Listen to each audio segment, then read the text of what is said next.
Good day. Today, we are reporting on a critical issue that continues to affect children across the world, including here in Malaysia, child abuse.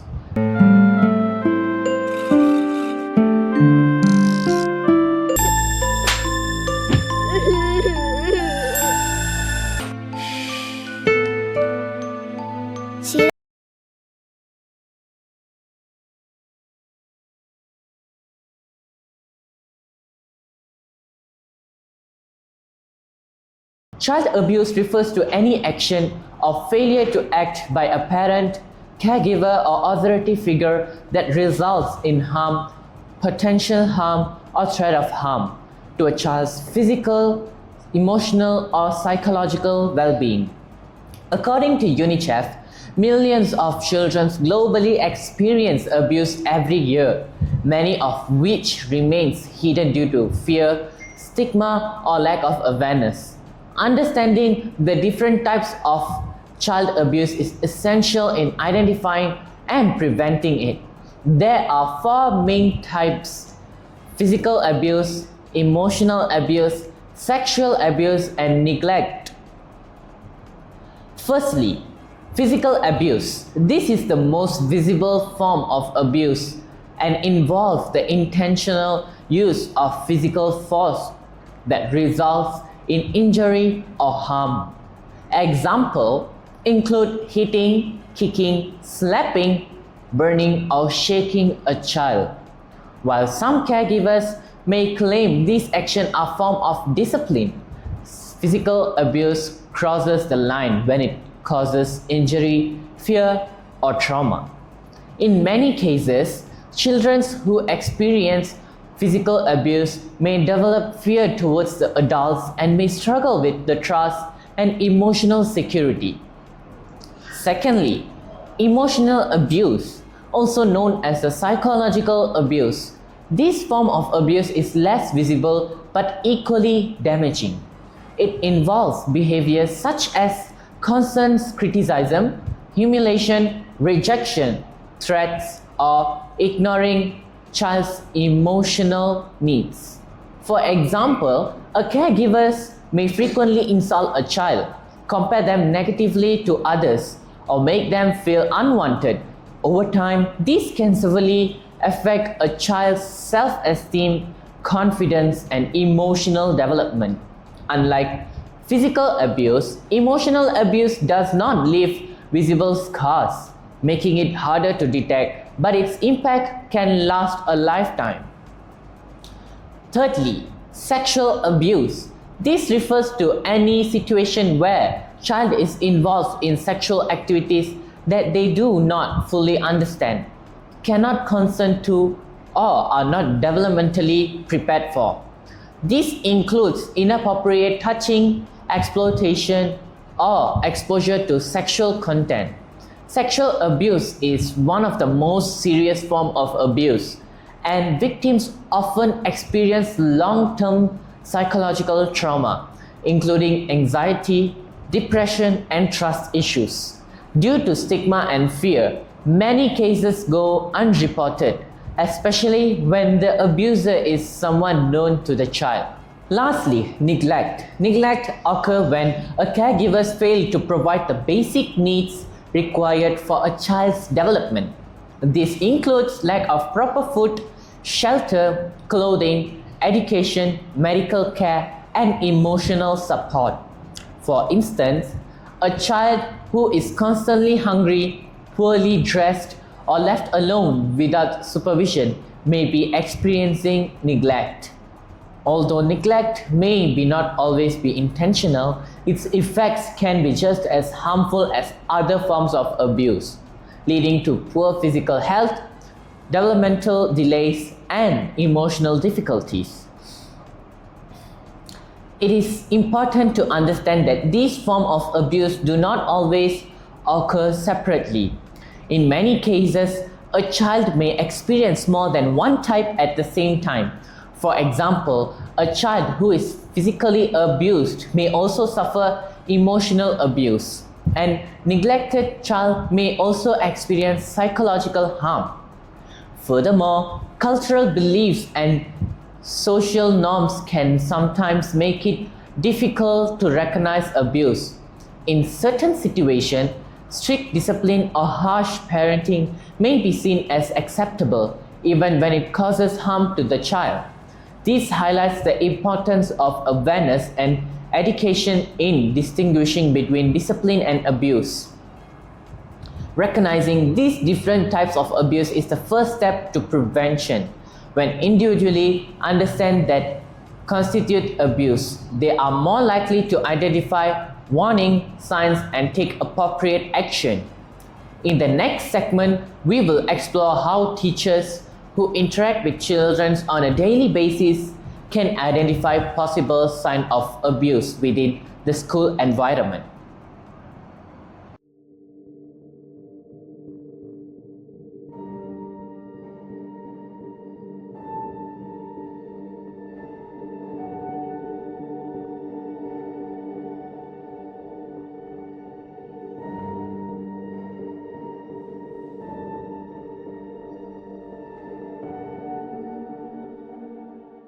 Thank you. As highlighted earlier, understanding the types of child abuse is only the first step. The next critical step is identifying possible cases, especially in school environments.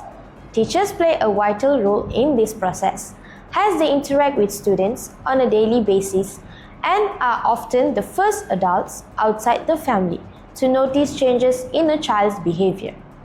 There are three main categories of signs that teachers should observe: physical, behavioral, and emotional indicators. Firstly, physical signs. These include unexplained bruises, burns, cuts, or injuries that appears repeatedly. A child may give inconsistent explanation or try to hide these injuries by wearing long sleeves, even in warm weather. In case of neglect, a child may appear consistently unclean, undernourished, or dressed inappropriately for the weather. Secondly, behavioral indicators. These are more noticeable in a classroom setting. A child is usually active, may suddenly become withdrawn, quiet, or isolated.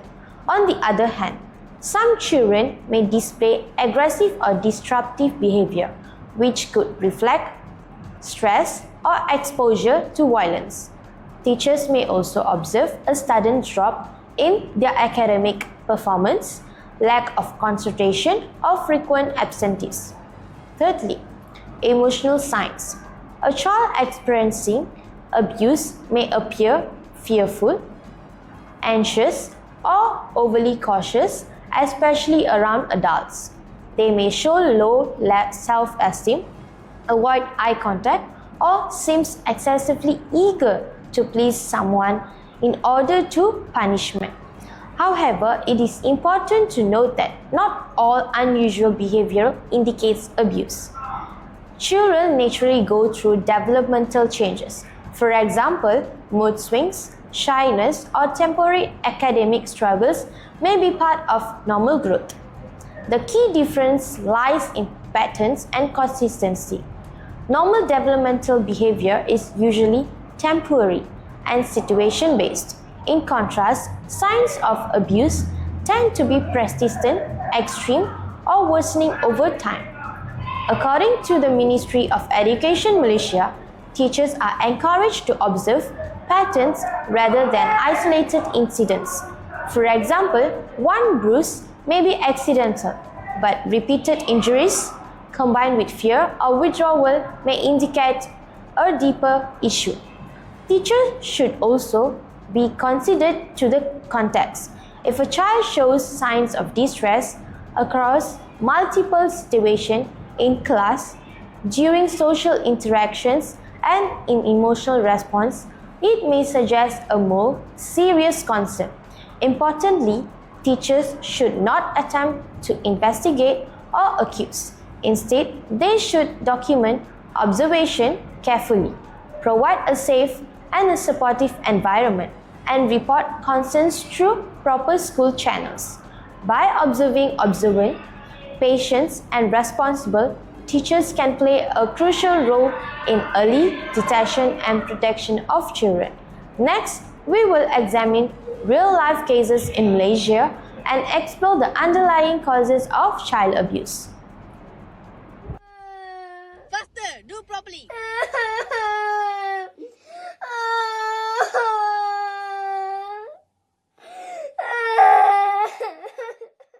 Thank you. To better understand the causes of child abuse, now we examine the real-life cases reported in Malaysia.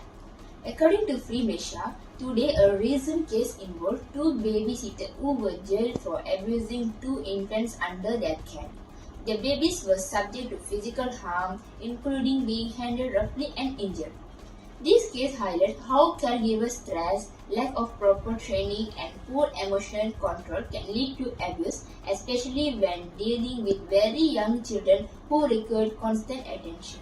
In another case, a man was jailed for slapping a young boy with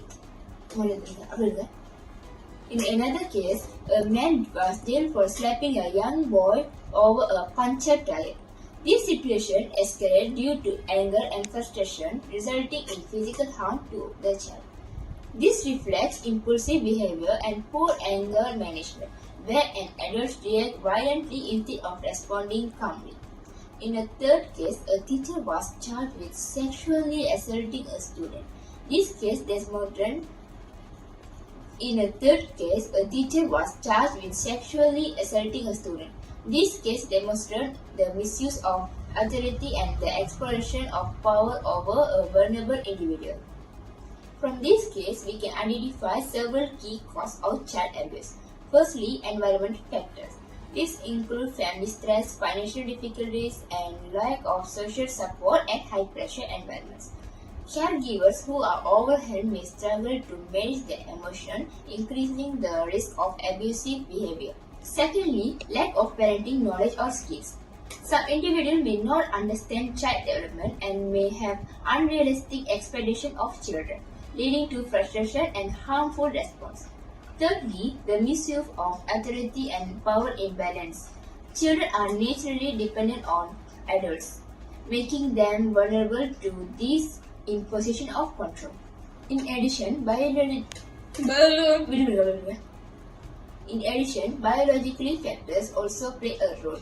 Younger children, especially infants, are more vulnerable because they are fully dependent on caregivers and unable to communicate effectively.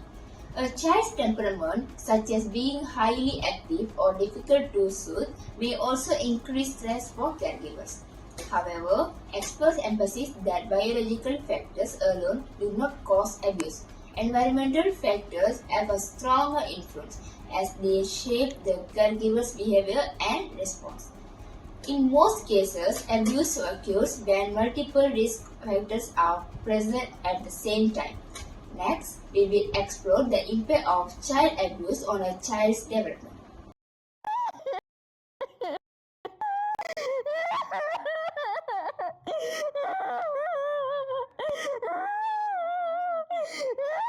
Thank you.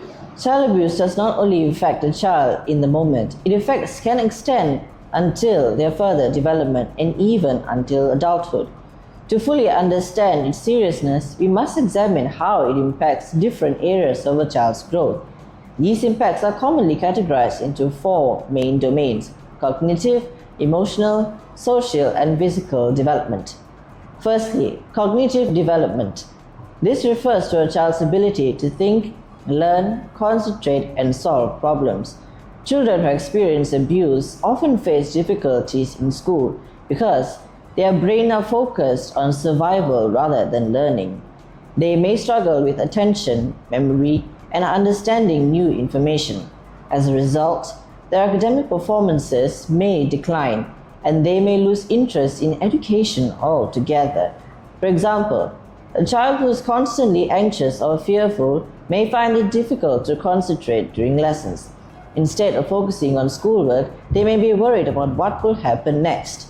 Over time, this can lead to poor grades, lack of motivation, and even school dropouts. Secondly, emotional development.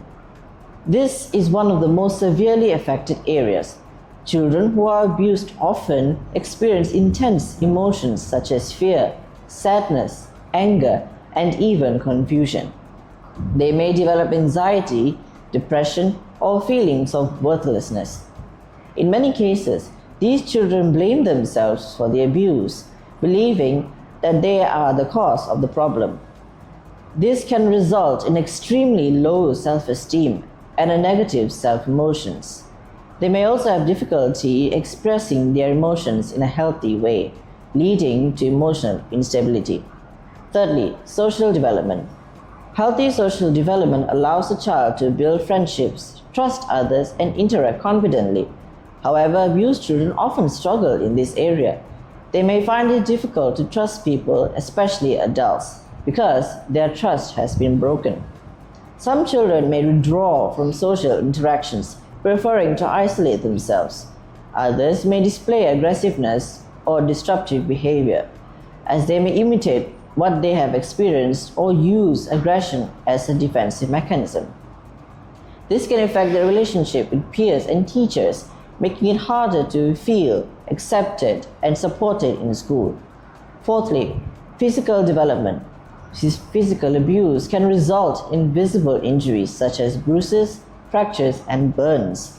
In cases of neglect, children may suffer from malnutrition, poor hygiene, and untreated medical conditions. Over time, neglect can lead to delayed physical growth and development issues. A child who does not receive proper nutrition or health care may not develop at the same rate as their peers. According to the WHO, World Health Organization, prolonged exposure to exposure and stress can also affect brain development, particularly in areas that are responsible for emotional regulation, memory, and decision making. This means that the effects of abuse are not only psychological but also biological, influencing how the brain functions. Furthermore, the long-term impact of child abuse can extend into adulthood. Individuals who are abused as children may face ongoing mental health changes, difficulty maintaining relationships, and problems with self-confidence. However, it is important that these outcomes are not permanent for every child. With proper support, intervention, and a safe environment, children can recover and rebuild their lives. Understanding these impacts highlights the importance of early detection and timely intervention. In the next segment, we will explore how recovery is possible and the important role of teachers and systems play in protecting and supporting children. Thank you. While child abuse has serious and lasting effect, it is important to understand the recovery is possible. With the right support system, children can heal, rebuild their confidence, and continue to develop in a healthy way. Recovery from child abuse often begins with early intervention. The sooner a child receives help, the better the change of reducing long-term harm. One of the most important forms of support is counseling and therapy. Professional counselors and physicians can help children process their experience, express their emotion, and develop coping strategies. This allows children can understand that what happened to them is not their fault. In addition to therapy, provide a safe and support environment is essential. Children need to feel secure, valued, and protect their includes being surrounded by caring adults who listen to them, respect them, and support their emotional needs. School play a significant role in this recovery process. Teachers in particular and in a unique position to support students who may be experiencing abuse. Firstly, teachers must be observant and discuss early. There should be able reorganize signs such as change in behavior, emotional distress, and physical injuries. Secondly, teachers should create a safe and trusting environment. Students should feel comfortable approaching their teacher without fear and judging and punishment. Thirdly, Teacher must listen carefully and respond appropriately. If a child shares something concerning, and teacher should remain calm, avoiding making assumptions and reassure the child. It is also important for children to teacher document any observation or disclose accurately. This information may be crucial when reporting the case the appropriate authorities.